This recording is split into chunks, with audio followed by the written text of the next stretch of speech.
Alors bonjour Christian Van Est. Bonjour. Voilà, donc vous êtes député du Nord, comme les Oui, gens vous connaissent maintenant.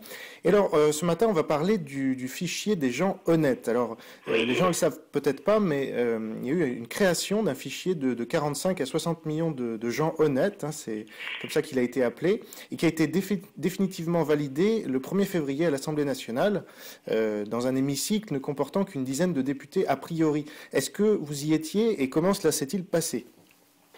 Non, non, je n'étais pas présent ce jour-là. Je pense pas que les termes soient exacts en ce qui concerne l'appellation fichier des gens honnêtes. Sincèrement, je ne comprends pas cette appellation parce que par définition, quand on constitue un registre, personnellement, je suis l'auteur d'une proposition de loi visant à créer un registre national, comme il en existe en Suède ou au Danemark. Bon, ça veut dire qu'effectivement, toutes les personnes qui résident sur le territoire national ont une identification par un numéro qui est systématiquement utilisé dans toutes les démarches administratives et sociales, ce qui effectivement permet de lutter d'une façon efficace contre les fraudes. Parce que fichier des gens honnêtes, ça n'a pas beaucoup de sens, dans la mesure où, par définition, quelqu'un de malhonnête, avant d'avoir commis son premier méfait, est effectivement dans le fichier des gens honnêtes. Voilà, donc c'est un faux problème qui est utilisé comme d'habitude en détournant un petit peu les mots de leur sens. Hein. Alors justement, c'est ce qu'on va avoir, puisque peu de médias en parlent pour l'instant, mais je pense que d'autres vont en parler à l'avenir. Juste une question, pourquoi y avait-il si peu de députés pour une loi qui touche a priori tous les Français? Vous savez, en général, comment dirais, les spectateurs ne se rendent pas bien compte de la manière dont se passent les débats à l'Assemblée. En fait, soit les débats sont des débats qui sont peu techniques, et par exemple les questions d'actualité du mardi ou du mercredi, dans ce cas-là il y a beaucoup de députés, dans la mesure où bon, la télévision est là et que on voit qu'ils sont là également, les députés, très bien. Mais en revanche, quand vous avez un débat très technique, sont présents tout naturellement dans l'hémicycle les députés qui ont étudié le texte en commission et qui vont se prononcer sur ce texte ou vont intervenir sur le texte. Et quand il y a un vote difficile, eh bien ceux qui sont dans leur bureau et suivent le débat sur l'écran de télévision de leur bureau viennent pour voter. C'est comme ça que ça fonctionne dans tous les parlements du monde. Et il ne faut pas penser que le petit nombre de députés présents dans l'hémicycle au moment où on discute témoigne de l'intérêt ou non des députés pour le texte ou du fait qu'ils travaillent ou non, si vous voulez. Certains sont dans leur circonscription, d'autres sont dans leur bureau, et ces derniers vont évidemment venir s'il y a un vote public, par exemple. D'accord. Mais il faudrait pas quand même un quorum de députés pour qu'une loi passe à l'Assemblée? Pourquoi voulez-vous? C'est à partir du moment où naturellement la majorité conserve la majorité, le vote a lieu. Si vous voulez, il y a plusieurs types de votes. Soit vous avez un vote à main levée. Bon, sur des amendements qui peuvent très bien passer en rafale assez rapidement. Le député qui, lui, par exemple, n'appartient pas à la commission ou n'a pas planché sur le sujet, fait confiance à ses collègues qui, eux, se sont mobilisés sur ce texte. Une autre fois, ce sera à lui d'être là et aux collègues présents pour ce texte à ne pas y être. Tout ça est très habituel. En revanche, quand il y a un vote public, c'est-à-dire un vote où l'on doit appuyer sur le bouton et où les votes sont comptés et sont effectivement également nominaux, c'est-à-dire qu'on sait qui a voté pour, qui a voté contre, alors qu'à main levée on note pas. Hein. Bon, alors là, les députés viennent pour voter. Et ça se passe comme ça, vous savez, dans tous les parlements. Moi, je me souviens quand j'étais allé aux États-Unis, je m'entretenais avec le sénateur Lieberman, et il m'a dit, oh là là, mon Dieu, à un moment donné, il m'a dit, je dois aller voter. Et là, entre son bureau et l'hémicycle du Capitole, il y a un métro spécifique pour les sénateurs. C'est comme ça que ça se passe partout. Vous savez, ça n'a rien d'extraordinaire. Comment voulez-vous que travaillent des députés qui seraient en permanence dans l'hémicycle à lever la main ou à ne pas la lever? Les députés ne sont pas des sémaphores, quoi. Hein, ils travaillent, ils écrivent, ils téléphonent, comme la preuve. Et voilà, donc c'est comme ça qu'on fonctionne. Il n'y a rien d'extraordinaire. Et c'est une fausse image que les hémicycles peu occupés sont occupés par les gens qui connaissent le texte, qui s'y sont intéressés et qui sont les porte-parole des groupes auxquels ils appartiennent pour ce texte-là, point. Mais la fois suivante, c'est pas les mêmes. Tout à fait. Alors, vous savez, ouais. on travaille quand même de à peu près 9 heures du matin jusqu'à quelquefois 1 heure, 2 heures de la nuit.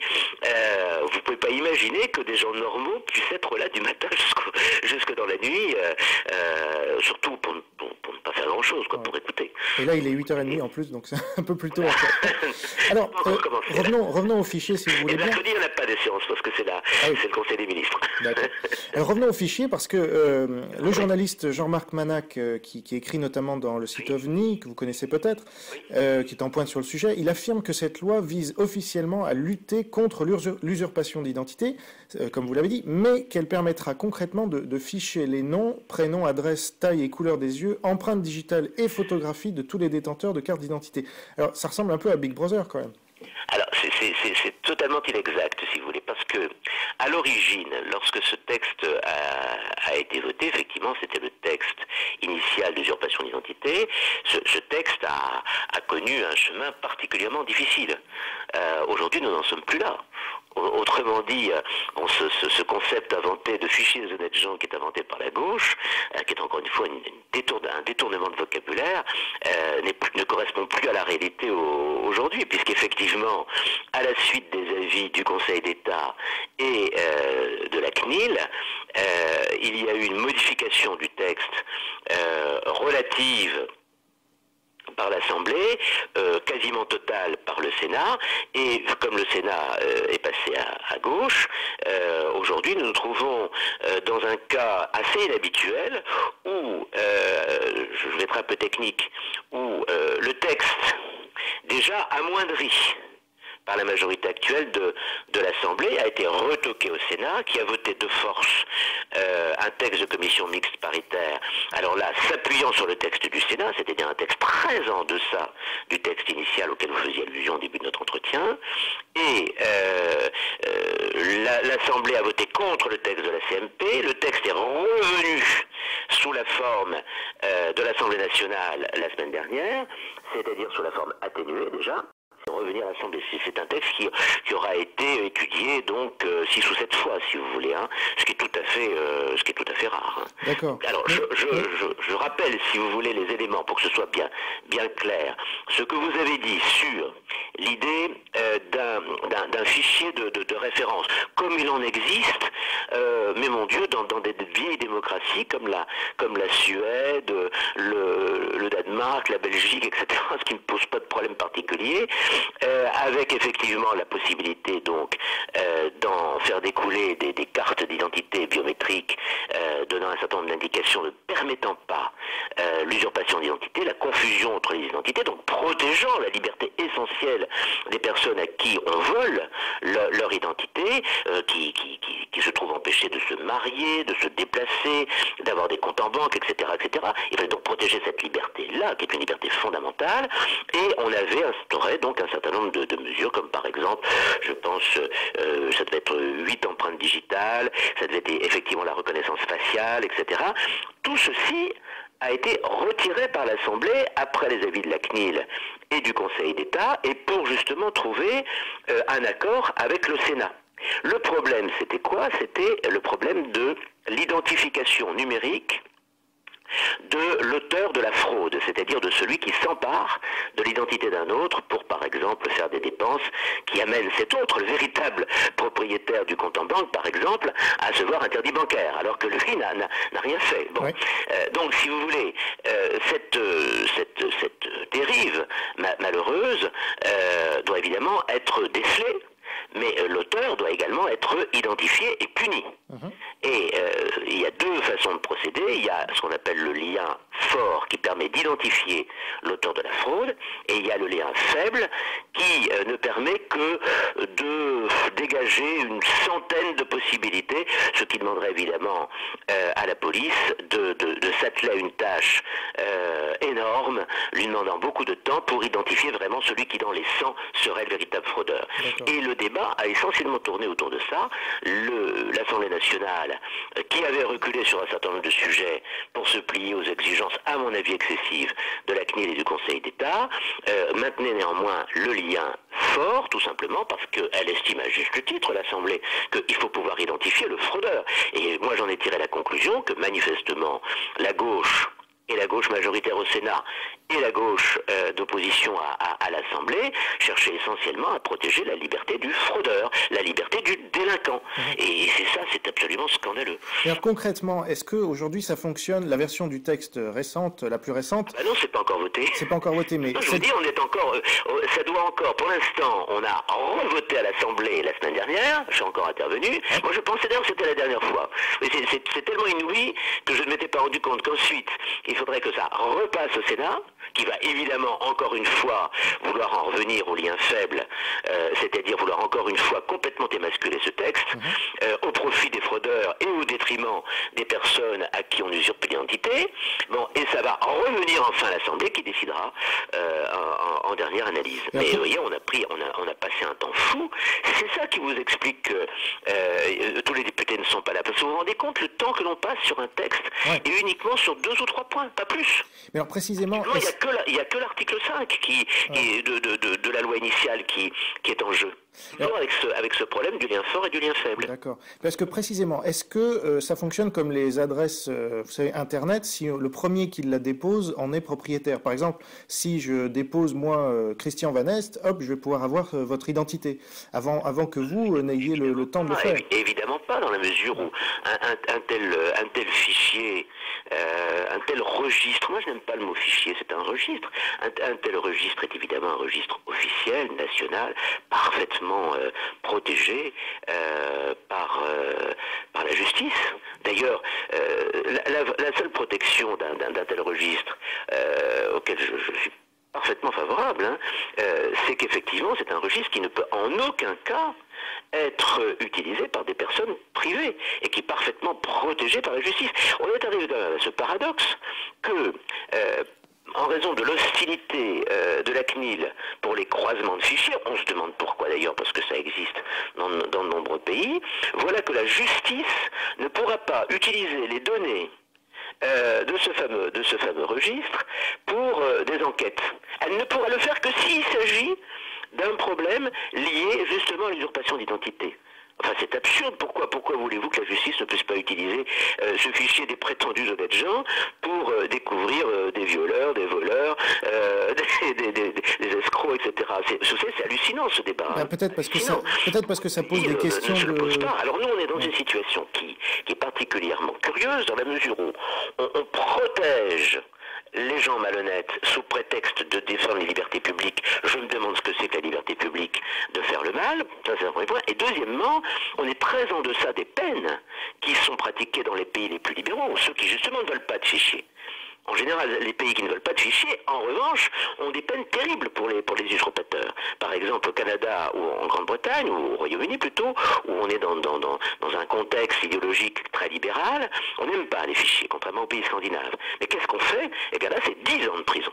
10 ans de prison pour l'usurpateur. Et je trouve que on voit bien, soit dans la lourdeur de la peine, soit dans les techniques en amont qui visent précisément à bien identifier les personnes, que beaucoup de pays prennent des mesures beaucoup plus sérieuses et fortes que les nôtres pour lutter contre cette terrible gangrène qui est l'usurpation d'identité. Vous savez qu'il y a des gens qui se suicident à cause de ça. Bien sûr. Parce que tout simplement, ils n'arrivent plus à vivre. Vous avez des gens qui peuvent plus se marier, qui peuvent plus se déplacer, qui n'ont plus de compte en banque, qui sont appelés sans cesse aux tribunaux parce que quelqu'un commet des méfaits en leur nom, etc. Vous savez, c'est terrible comme situation. Est-ce que le ministère de l'Intérieur donne des chiffres quand même assez faibles? Je crois que c'est 10 000 faux documents administratifs par an et 1000 cartes d'identité fausses par an. C'est de l'ordre de... oui, ça dépend si on prend... Ça doit être 13 000, je pense, et puis 11 000 affaires qui vont devant les tribunaux. Ça, c'est vraiment des usurpations, mais vous avez toutes les fraudes. Alors, si vous passez aux fraudes, là, c'est beaucoup plus, c'est de l'ordre de 200 000. Ouais. Si vous voulez, les usurpations caractérisées, effectivement, c'est ça. Mais vous en avez qui sont plus bénignes, mais qui quand même sont bien ennuyeuses, quoi. Il s'agit bien de gens qui se font passer pour quelqu'un d'autre, alors ou soit il y a vraiment quelqu'un d'autre, soit c'est quelqu'un d'autre pour une seule opération, soit ce quelqu'un d'autre n'existe pas, mais ou tout au moins n'existe pas tel qu'on a pris son identité, donc ça ne le gêne pas, mais néanmoins il y a bien eu une usurpation. C'est notamment le cas de beaucoup de documents d'étrangers qui veulent rentrer en France de manière illégale, si vous voulez. ils inventent une identité fallacieuse. Bon, ça ne gêne pas véritablement quelqu'un, mais ça gêne l'administration. Si vous voulez. Donc, c'est vrai qu'un registre national avec un numéro unique permettrait à la fois de lutter contre l'usurpation proprement dite, les 13 000 ou 11 000 dont faux documents administratifs, oui. Et ça permettrait aussi de lutter contre les 200 000 fraudes avec les 20 milliards de gaspillage d'argent public en matière de prestations sociales que soulignait notre collègue Tian dans son rapport. Ouais. Et donc vous dites que ça n'a rien à voir avec ce que dit la Ligue des droits de l'homme, par exemple, sur les heures les plus sombres de notre histoire, c'est-à-dire Écoutez, la Ligue des droits de l'homme, bon, qui, d'une certaine manière, est elle-même l'auteur d'une usurpation d'identité, parce que bon, c'est une association politique, idéologique, d'extrême gauche, qui emploie ce titre de droit de l'homme pour se donner une légitimité qu'elle n'a absolument pas. Manifestement, bon, les droits des hommes qu'elle protège, c'est les droits des voleurs, des violeurs, des faussaires, des escrocs, de gens qui usurpent l'identité, etc. Non, c'est pas du tout ça. Encore une fois, la Suède ou le Danemark, qui ont un registre national, ne sont pas des régimes dictatoriaux, loin s'en faut. La Belgique non plus. Ce côté pavlovien, qui consiste simplement à parler des heures noires, etc., d'une façon rituelle et suggestive, bon, est tout simplement un procédé idéologique assez méprisable.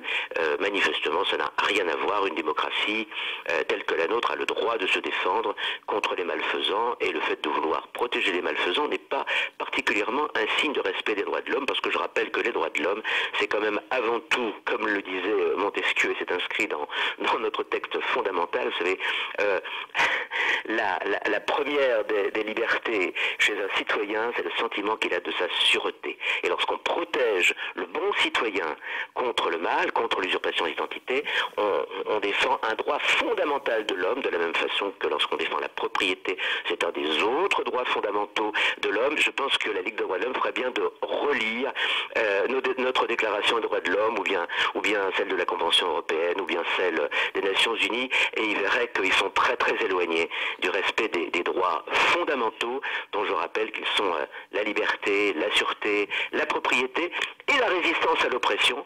C'est vrai, mais je ne pense pas que l'existence dans une démocratie d'un fichier tout à fait protégé par la justice et utilisable par elle, bien sûr, mais jamais par des organismes privés, soit une atteinte aux droits de l'homme. J'indique en plus que ce qui est très préoccupant à notre époque, c'est qu'il y a des organismes privés. Il y a des organismes extérieurs au pays d'ailleurs, qui peuvent aujourd'hui réunir, notamment grâce à Internet, un nombre de données absolument faramineux sur les personnes. Et alors on interdirait au pouvoir public, on interdirait aux organes qui sont chargés de l'ordre public et de la sécurité des citoyens d'avoir des éléments, alors que précisément c'est aujourd'hui qu'un certain nombre d'organismes privés peuvent se les approprier. C'est le monde à l'envers, et on y va tout droit. Les anglo-saxons dont vous parliez tout à l'heure, eux, s'ils sont farouchement opposés à ce genre de fichage, entre guillemets, c'est parce qu'ils craignent que si un Hitler, par exemple, arrive au pouvoir, il utilise ce genre de fichier pour d'autres raisons. C'est vraiment d'une rare absurdité. D'une part, les anglo-saxons ne craignent absolument pas l'arrivée d'un Hitler parce qu'ils n'en ont jamais eu. Simplement, ils ont un sens aigu de l'indépendance des individus. Et par là même, ils ont une logique qui consiste à dire, vous n'avez pas à vous mêler du tout de la vie privée d'un individu, il fait ce qu'il veut, vous n'avez pas à le contrôler. En revanche, quand il fait une bêtise, il est responsable et les peines sont d'une dureté terrible. Mmh. Les peines appliquées par exemple aux États-Unis en matière pénale sont sans commune mesure avec celles qui sont... Oui, vous l'avez dit, mais est-ce que c'est pas préférable justement à ce qui est en train d'être voté ? Je vous dis pas le contraire, c'est un choix, c'est un vrai débat philosophique. Ça, je trouve que c'est un débat intéressant, si vous voulez. On dit, voilà, on sait qu'il y a un problème grave, l'usurpation d'identité. Comment on réagit? Est-ce qu'on réagit en protégeant la liberté individuelle de se mouvoir, de faire ce qu'il veut dans sa sphère privée, etc., etc. Mais alors, quand il sort des clous, là, on ne le rate pas. Ça, c'est un choix. Il y a l'autre choix qui consiste au contraire dans les sociétés, on va dire, libérales, teintées de social-démocratie, c'est-à-dire l'Europe, pour être clair, c'est-à-dire notamment les pays scandinaves qui sont souvent pris comme modèle. Bah, là, on cherche plutôt, en général, on applique des peines plus douces. On considère que la prison est plutôt un lieu de réhabilitation qu'un lieu de sanction pure et simple. Mais en revanche, on cherche à éviter que la personne ne fasse des bêtises en amont. Et effectivement, on le fait avec un contrôle plus grand de la part de la société sur l'individu. C'est un choix quasi philosophique. Hein, mais ça, c'est un beau débat. Le fait de dire, au nom des libertés publiques, il faut éviter de pouvoir identifier un fraudeur ou un usurpateur d'identité, ça, c'est pas du tout un choix philosophique. C'est de la complicité avec la délinquance. Et c'est malheureusement l'attitude de la gauche en France. C'est incroyable. Moi, je n'en crois pas mes oreilles quand je les entends parler d'une façon abstraite des libertés publiques, sans penser que la première des libertés, c'est qu'effectivement, quelqu'un ne puisse pas, sans être sévèrement puni, s'emparer de l'identité d'un autre, avec toutes les conséquences terribles que ça a pour cet autre. Et rappelons que vous êtes professeur de philosophie, donc pour résumer votre propos, donc les 45 à 60 millions de Français ne seront pas fichés, selon vous? Non, il n'en est pas question. De toute façon, là, le texte est très éloigné de cette orientation qui avait pu être perçue à l'origine. Mais encore une fois, je trouve que c'est un beau débat. Et les cris d'orfraie de la prétendue Ligue des droits de l'homme ou d'autres organismes de ce genre sont vraiment tout à fait dénués de fondement. Personnellement, j'estime que le texte ne va pas assez loin et ne protège pas suffisamment l'individu. Si le texte du Sénat avait été pris, là, il ne les protégerait pas du tout. Un lien faible, ça veut dire qu'on ne peut pas identifier le fraudeur. Nous allons revenir sur notre texte, extrêmement édulcoré, puisqu'encore une fois, plus d'utilisation de l'identité faciale, seulement 2 empreintes et non plus 8, pas de croisement de fichiers, pas d'utilisation des fichiers en dehors du problème très précis de l'usurpation d'identité, etc. Donc vraiment, on est revenu très en deçà du texte initial. Personnellement, je le regrette. Oui. Et vous n'avez pas reçu de pression, vous-même ou d'autres députés, du lobby Gixelles, dont on a pas mal parlé dans la presse? Alors qu'est-ce que le lobby Gixelles? Vous me prenez au dépourvu là, c'est quoi ça? Ah ben c'est le lobby des entreprises françaises notamment, qui gèrent tout ce qui est empreinte digitale notamment, et qui sont parmi les leaders mondiaux. Je ne savais même pas que ça existait. Ouais, ils ne vous ont pas approché ou ils n'ont pas fait pression? Pas du tout. J'ai eu aucun contact. Pourtant, je m'intéresse beaucoup à tous les progrès qui sont faits sur le plan technique en matière de sécurité. Il y en a de grands dont il faut se féliciter. Personnellement, je suis depuis très très longtemps un partisan de la vidéoprotection. Je me souviens de débats que j'avais avec Madame Neyert il y a une quinzaine d'années quand elle était encore à l'Assemblée, où je lui disais, mais Madame, si lorsque vous êtes sur la voie publique, vous commettez des actes qui sont répréhensibles, c'est votre problème, moi pas, et je n'ai donc absolument aucune gêne à être contrôlé par des caméras. Aujourd'hui, ce n'est plus un débat, et le fichier ou le registre, dans quelques années, ce ne sera plus un débat, parce qu'on sera obligé, malgré les excès de la CNIL, on sera obligé d'y venir tout simplement pour assurer la première des libertés, qui est la sécurité des citoyens. La vidéoprotection aujourd'hui, qui est-ce qui s'y oppose encore? Madame Aubry, qui laisse se noyer les gens dans la Deule parce que précisément elle ne veut pas installer de caméra. Alors vous avez un certain nombre de personnes, parce qu'on va être déjà à 7 ou 8, qui après peut-être des soirées un peu trop arrosées, vont finir leur soirée dans la Deule. Ça fait quand même beaucoup de morts. Je pense qu'il serait temps qu'elle y pense. Vous savez, c'est bien de dire les individus doivent absolument être libres. Oui, ils doivent être quelquefois aussi protégés contre eux-mêmes. Et je pense que ça fait partie des devoirs de tout élu. Mais c'est vrai, ça renverse un peu la conception qu'on a de la gauche et de la droite, parce que d'habitude la droite veut un État qui soit moins proche de l'individu, enfin qui le surveille moins peut-être. C'est la gauche d'habitude par exemple, le combat contre les sectes, c'est la gauche qui est beaucoup plus active que la droite, par exemple. Oui, alors là, je me permets de vous dire que votre remarque est très très intéressante. Parce que si vous voulez, je pense que c'est une question qui permet bien d'identifier ce qui est de l'ordre de la liberté, ce qui est de l'ordre de l'autorité. Je pense qu'au contraire, la position de la droite est tout à fait logique, à partir du moment où on réfléchit un peu. La droite doit être extrêmement libérale en ce qui concerne la liberté de penser. Moi, je suis hostile à toute espèce de limite dans la liberté de penser. C'est la raison pour laquelle, d'ailleurs, je n'ai pas voté récemment la loi sur le génocide arménien, dans la mesure où je pense que les lois mémorielles sont une atteinte à la liberté de pensée et d'expression. C'est Bruckner qui disait assez justement qu'une vérité qui doit être protégée par le droit perd beaucoup de sa force. Je le pense aussi.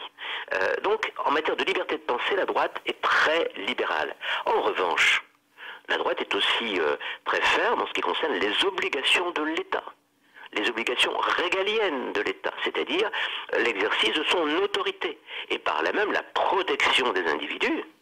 La première des libertés, la sûreté des personnes, c'est un devoir de l'État qui doit mettre en œuvre les moyens nécessaires à obtenir des résultats. Que ce soit les moyens en matière de police ou en matière de justice, en matière de vidéoprotection, en matière de registre, etc., afin de faire en sorte que les individus soient protégés. Vous pouvez faire ce que vous voulez, sauf faire du mal à un autre, ou faire du mal à la collectivité, et par là même, la collectivité vous en empêche. Et lorsque vous le commettez quand même, eh bien, elle est très sévère avec vous. Ça, c'est une conception tout à fait de droite. Très bien. Mais écoutez, merci beaucoup, monsieur le député, de nous avoir accordé cet entretien. Bonne journée à vous. Bonne journée. Au revoir.